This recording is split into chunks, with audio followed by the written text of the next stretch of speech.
जिंदगी में कुछ घटनाएं ऐसी होती हैं जिन्हें हम लाख कोशिश करके भी सिर्फ संयोग कहकर नहीं समझा पाते। कभी तुम किसी इंसान के बारे में सोचते हो और कुछ ही देर बाद उसका फोन आ जाता है। कभी तुम किसी सवाल का जवाब ढूंढ रहे होते हो और अचानक किसी किताब का एक पन्ना, किसी वीडियो की एक लाइन या किसी अजनबी की कही हुई बात तुम्हारे मन का जवाब बन जाती है।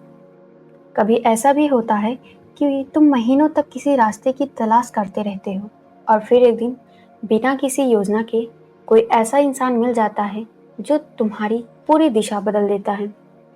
पहली नज़र में ये सब इत्तेफाक लगता है, लेकिन अगर तुम अपनी पूरी जिंदगी को ध्यान से देखो तो शायद तुम्हें एहसास होगा कि कुछ घटनाएं बार बार एक ही पैटर्न में घटती हैं। जैसे जिंदगी तुम्हें कहीं ले जाना चाहती हो, लेकिन तुम इतने व्यस्त होते हो, इतनी आवाज़ों में घिरे होते हो कि उन संकेतों को सुन ही नहीं पाते। हम हमेशा सोचते हैं कि हम अपनी मंजिल खोज रहे हैं, बेहतर नौकरी खोज रहे हैं, सही इंसान खोज रहे हैं, सुकून खोज रहे हैं, पैसा खोज रहे हैं, अपना उद्देश्य खोज रहे हैं। लेकिन क्या तुमने कभी खुद से एक अजीब सा सवाल पूछा है? अगर कहानी उल्टी हो तो? अगर ऐसा हो कि तुम अकेले खोज नहीं रहे, बल्कि वह मंजिल भी तुम्हें खोज रही हो? सुनने में ये बहुत खूबसूरत कल्पना लग सकती है, लेकिन एक पल के लिए अपने जीवन की तरफ पीछे मुड़कर देखो। कितनी ऐसी घटनाएं हुई हैं जिनकी तुमने कभी योजना नहीं बनाई थी, फिर भी वही घटनाएं तुम्हारी जिंदगी का सबसे महत्वपूर्ण मोड़ बन गई। जिस दोस्त से अचानक मुलाकात हुई, जिस किताब को तुमने बिना सोचे उठा लिया, जिस वीडियो पर तुमने यूं ही क्लिक कर दिया, या जिस असफलता ने तुम्हें तोड़ दिया, बाद में शायद वही तुम्हारी सबसे बड़ी सीख बन गई।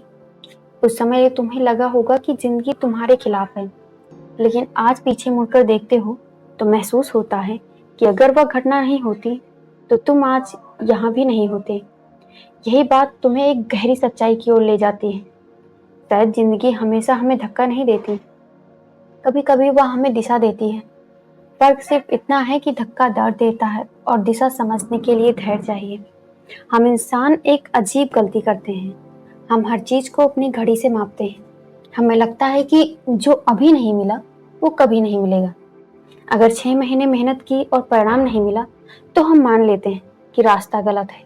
अगर किसी रिश्ते में दर्द मिला तो हम मान लेते हैं कि अब भरोसा करना बेकार है। अगर एक सपना टूट गया तो हम मान लेते हैं कि किस्मत ही खराब है।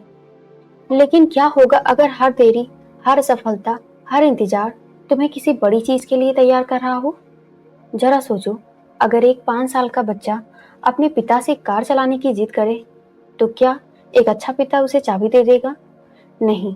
इसका मतलब ये नहीं कि पिता उससे प्यार नहीं करता। इसका मतलब सिर्फ इतना है कि सही चीज गलत समय पर मिल जाए तो वह वरदान नहीं, नुकसान बन जाती है। शायद जिंदगी भी कुछ ऐसी ही है। कभी कभी हम जिस चीज को देरी कहते हैं वह असल में तैयारी होती है, और जिस चीज को हम इंतजार कहते हैं वह शायद हमारे और हमारे मंजिल के बीच की आखिरी दूरी होती है। यहीं से एक नया सवाल जन्म लेता है। अगर मंजिल भी हमें खोज रही है तो फिर हम उससे बार बार दूर क्यों हो जाते हैं? क्या सचमुच किस्मत हमें रोकती है या हम खुद अपने रास्ते में खड़े हो जाते हैं? यही वह सवाल है जिसका जवाब शायद तुम्हारी पूरी सोच बदल सकता है। अगर तुमने ध्यान दिया हो तो जिंदगी हमेशा दो तरह के लोगों से भरी होती है। पहले वो लोग जो हर घटना को सिर्फ इत्तेफाक मानते हैं, और दूसरे जो हर घटना में एक संकेत खोजने की कोशिश करते हैं। अब सवाल यह है, क्या सचमुच जिंदगी संकेत देती है या हमारा मन ही उन संकेतों को बना लेता है? इसी सवाल पर वर्षों से अलग अलग लोगों ने अलग अलग विचार रखे हैं। इन्हीं विचारों में से एक है रोंडा वर्न की सोच। उनका कहना है कि हम इस ब्रह्मांड में केवल घटनाओं के दर्शक नहीं हैं। हम अपनी सोच, अपनी भावनाओं और अपने विश्वासों के माध्यम से अपने अनुभवों को प्रभावित करते हैं।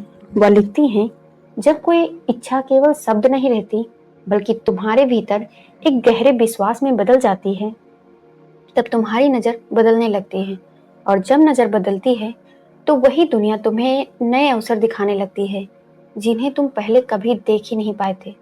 सोचो, अगर तुमने नई कार खरीदने का मन बनाया हो तो अचानक तुम्हें वही मॉडल सड़क पर बार बार दिखने लगता है। क्या दुनिया में अचानक उन कारों की संख्या बढ़ गई?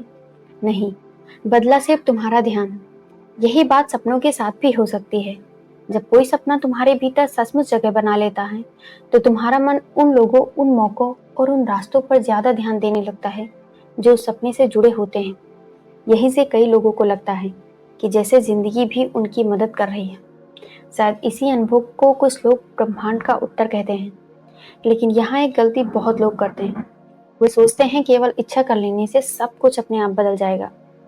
रॉन्डा वन भी बार बार इस बात पर जोर देती है कि केवल माफी मांगना काफी नहीं है।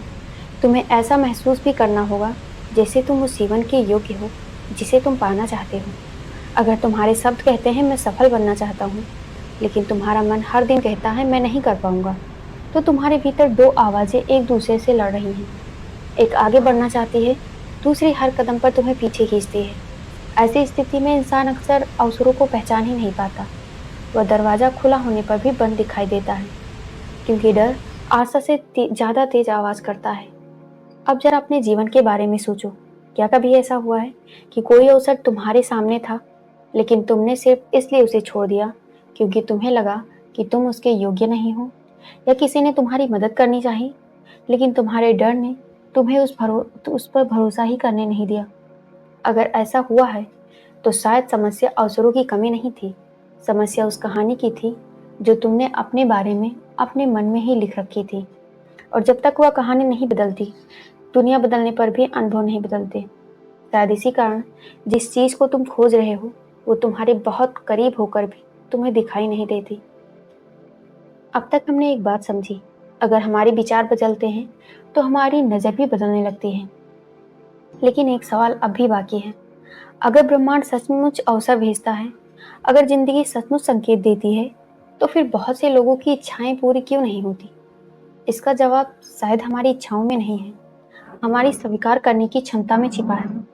जब जरा अपने हाथ की कल्पना करो, अगर तुम्हारी मुट्ठी कसकर बंद हो, तो कोई इसमें नई चीज कैसे रख सकता है? पहले हाथ खोलना पड़ता है। शायद जीवन भी इसी नियम पर चलता है। हम कहते हैं मुझे खुशी चाहिए, लेकिन दिल में पुराने दुखों को कसकर पकड़े रहते हैं। हम कहते हैं मुझे नया रिश्ता चाहिए, लेकिन पुराने विश्वासघात को छोड़ते ही नहीं। हम कहते हैं मुझे सफलता चाहिए, लेकिन हर दिन अपनी ही कमियों को गिनते रहते हैं। फिर हम हैरान होते हैं कि हमारी प्रार्थनाओं का जवाब क्यों नहीं मिला। शायद जवाब आया था, लेकिन हमारे हाथ भरे हुए थे। रॉन्डावन एक सुंदर विचार रखती हैं। वह कहती हैं कि जिस चीज को तुम अपने जीवन में बुलाना चाहते हो, उसका स्वागत वैसे ही करो जैसे वो आने ही वाली हो। इसका मतलब ये नहीं कि आंखें बंद करके कल्पनाओं में खो जाओ। इसका मतलब है अपने भीतर उस कमी की जगह विश्वास और कृतज्ञता को जगह दो। क्योंकि जो इंसान हर समय सिर्फ ये सोचता रहता है कि मेरे पास नहीं है, उसका पूरा ध्यान उसी कमी पर टिका रहता है। लेकिन जो व्यक्ति हर छोटी नेमत के लिए धन्यवाद देना सीख जाता है, उसका मन धीरे धीरे कमी से हटकर संभावनाओं पर टिकने लगता है। और यहीं से उसका व्यवहार बदलता है। वह लोगों से अलग तरीकों से बात करता है। वह नए अवसरों से डरता नहीं। वह कोशिश करने से पहले हार नहीं मानता। धीरे धीरे उसकी दुनिया भी बदलती हुई दिखाई